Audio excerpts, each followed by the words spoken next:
हरियाणा में बीजेपी और जेजेपी का गठबंधन को लेकर अलग अलग रुख। जहां जेजेपी गठबंधन को लेकर फुल कॉन्फिडेंस में, तो दूसरी तरफ बीजेपी के ज्यादातर नेताओं ने गठबंधन से झाड़ा पल्ला। जी हां, इस वक्त ये बड़ी अपडेट है। हरियाणा में भारतीय जनता पार्टी और जन नायक जनता पार्टी के गठबंधन को लेकर एक बार फिर से सियासी बयानबाजी तेज हो चुकी है।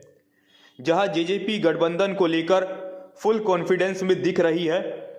जेजेपी के राष्ट्रीय अध्यक्ष डॉक्टर अजय सिंह चौटाला ने कहा है कि बीजेपी और जेजेपी के बीच गठबंधन है और लठ की तरह बना रहेगा।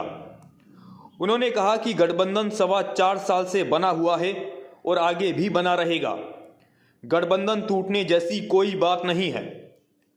वहीं बीजेपी के अकेले 10 की 10 लोकसभा सीटें जीतने के दावे पर भी अजय चौटाला ने बयान दिया। उन्होंने कहा कि हम भी यही कह रहे हैं कि लोकसभा की 10 सीटें जीतेंगे, लेकिन मिलकर चुनाव लड़ेंगे तभी तो जीतेंगे। यानी एक तरह से जबरदस्ती जेजेपी के बड़े नेता बीजेपी के साथ गठबंधन में बने रहना चाहते हैं, ताकि दुष्यंत चौटाला को एक बार फिर से डिप्टी सीएम बनने का मौका मिले और 8 से 10 सीटें लाकर जेजेपी सत्ता की मलाई बीजेपी के साथ मिलकर चाटती रहे।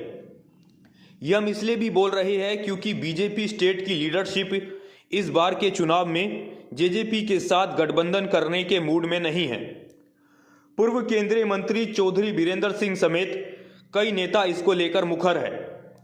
इसके अलावा पिछले महीने यानी दिसंबर में भारतीय जनता पार्टी की कोर कमेटी की मीटिंग पंचकुला में हुई थी, जिसमें जेजेपी के साथ गठबंधन का मुद्दा भी उठा था। इस बैठक में भी हरियाणा के ज्यादातर नेता गठबंधन के बिना ही चुनाव लड़ने के पक्ष में नजर आए थे, जबकि हरियाणा भाजपा के प्रभारी बिप्लब देब पहले ही हरियाणा की सभी 10 की 10 सीटें कमल के निशान पर जीतने का दावा कर चुके हैं। यानी मौजूदा समय में हरियाणा बीजेपी के ज्यादातर नेता जेजेपी के साथ गठबंधन के पक्ष में नहीं है। साल 2019 के चुनाव में बीजेपी को पूर्ण बहुमत नहीं मिला था, जिसके चलते मजबूरन बीजेपी को 10 सीटें जीतने वाली जेजेपी के साथ गठबंधन करना पड़ा था।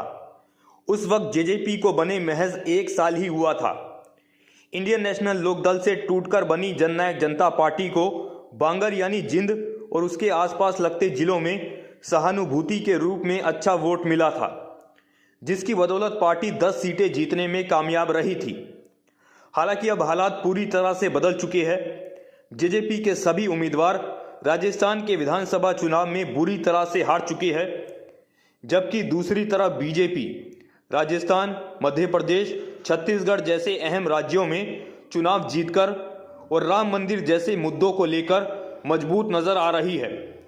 यही वजह है कि जेजेपी जहां एक तरफ बीजेपी के साथ गठबंधन में बने रहना चाहती है और सत्ता की मलाई यूं ही चाटना चाहती है, तो बीजेपी की कोशिश जल्द से जल्द जेजेपी से अपना पीछा छुटवाने की है।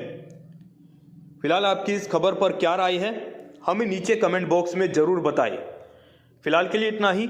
ऐसी ही तमाम अपडेट्स के लिए देखते रहे न्यूज़ ब्रॉडकास्ट 24। नमस्कार।